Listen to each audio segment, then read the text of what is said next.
తెలంగాణలో పోలీసు రాజ్యం ఇది ఎప్పుడైతే సర్కార్ ఒక డిసిషన్ అయితే తీసుకుందో 144 సెక్షన్ అండ్ 163 సెక్షన్ నెల రోజుల పాటు ఉండబోతోంది అనేటువంటిది మొన్నే సర్క్యులర్ జారీ చేశారు. సో ఈ రోజు నుంచి కూడా అమలు దిశగా పోలీస్ సర్కార్ ముందుకు కదులుతోంది. ఇప్పటికే 20 జిల్లాల్లో ఈ ఆంక్షలు స్టార్ట్ అయిపోయాయి.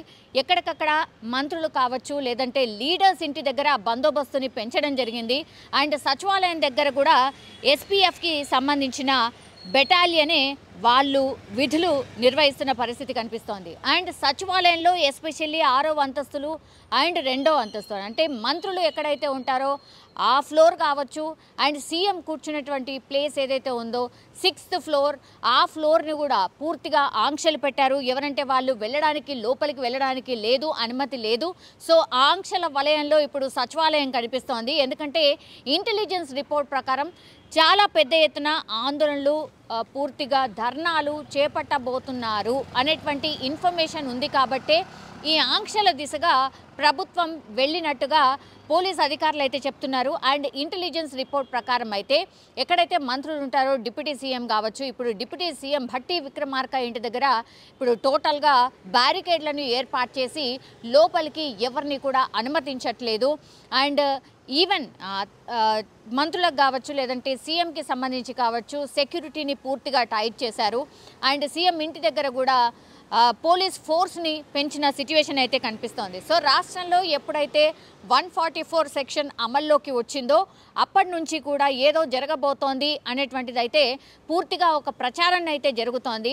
బికాజ్ రోజుకో వార్త బయటకు వస్తోంది. మొన్నటి వరకు అయితే కేటీఆర్ అరెస్ట్ అన్నటువంటి వార్త అయితే ఎప్పుడైతే బయటకు వచ్చిందో అప్పటి నుంచి కూడా అందుకే 144 సెక్షన్ అనేటువంటి మాట వినిపించింది. కానీ ఈరోజు కొత్తగా ఇప్పుడు అరెస్ట్ కేసీఆర్ ఉండబోతోంది. కాబట్టే ఇవన్నీ కేసులన్నీ తోడుతున్నారు. అంటే ఎస్పెషల్లీ విద్యుత్కి సంబంధించి కావచ్చు, కాళేశ్వరం కుంభకోణంకి సంబంధించి కావచ్చు రిపోర్ట్లు వచ్చాయి, ఆధారాలు ఉన్నాయి. కాబట్టి ఇప్పుడు కేసీఆరే అరెస్ట్ కాబోతున్నారు అనేటువంటి వార్త ఇప్పుడు చక్కర్లు కొడుతోంది. మరి నిజంగా ఏం జరగబోతోంది ఏంటో తెలియదు. కానీ పొంగులేటి ఎప్పుడైతే పొలిటికల్ బాంబ్స్ పేలుతాయన్నారో ఇవన్నీ తుసు బాంబులు, వాటికి ఏమీ లేదు, అసలు ఏం జరగదు, కాంగ్రెస్ పార్టీ పరిపాలన చేతకాక ఇవన్నీ చేస్తోంది, ఇట్లాంటివంటి మాటలు మాట్లాడారు. అండ్ ఒక 1 వీక్ నుంచి అయితే కేటీఆర్ కొంత ఫ్రస్ట్రేట్ అవుతూ చాలా ప్రాంతాలకు ఆయన ధర్నాలు కావచ్చు లేదంటే మీటింగ్స్ వెళ్ళినప్పుడు కూడా ఏం చేస్తారు, చేసుకోండి, అరెస్టే కదా, చేసుకోండి, ఎన్రోల్ చేస్తారు, మేమేం భయపడట్లేదు, ఇట్లాంటివి కూడా ఫర్ ద ఫస్ట్ టైం మాట్లాడడం జరిగింది. అంటే మాటల దాడి ఇంకా బీఆర్ఎస్ పార్టీ పెంచినట్టయితే కనిపిస్తోంది. సో కంప్లీట్గా బీఆర్ఎస్ ఫోకస్డ్గానే కాంగ్రెస్ ముందడుగు వేస్తోంది అనేది ఒక చర్చ అయితే నడుస్తోంది. దానికి అనుగుణంగానే పోలీస్ శాఖ కూడా ముందుకు కదులుతున్నట్టు మనకైతే అర్థమవుతోంది. ఎందుకంటే పూర్తిగా ఇప్పుడు నిర్బంధంలో తెలంగాణ రాష్ట్రం ఉన్నట్టుగా కూడా మనకైతే అక్కడక్కడ ఫోర్స్ని చూసినప్పుడు మనకైతే అర్థమవుతోంది. ఎందుకంటే 5గురు కంటే ఎక్కువగా గుమిగూడడానికి వీల్లేదు అని పోలీసులు ఆంక్షలు పెట్టినప్పటి నుంచి కూడా పూర్తిగా తెలంగాణ రాష్ట్రం పోలీసుల వలయంలోకి వెళ్ళిపోయింది అనేటువంటిది అయితే వినిపిస్తోంది. 33 జిల్లాలుంటే పూర్తిగా 20 జిల్లాల్లో ఆల్రెడీ ఈ పోలీస్ యాక్ట్ అమలు దిశగా ముందుకు కదులుతోంది తెలంగాణ సర్కార్. అంటే పూర్తిగా ఇంటెలిజెన్స్ రిపోర్ట్ ప్రకారం అయితే మంత్రులు ఎక్కడికి వెళ్ళినా ఎక్కడైతే డిస్ట్రిక్ట్లో వాళ్ళు పర్యటన జరిగినా అక్కడ ఆందోళనలు, ధర్నాలు ఇట్లాంటివన్నీ జరగబోతున్నాయని ఇంటెలిజెన్స్ హెచ్చరిక నేపథ్యంలోనే ఈ యాక్ట్ అమలు దిశగా ప్రభుత్వం ఆలోచించింది అనేటువంటిది కూడా వినిపిస్తోంది.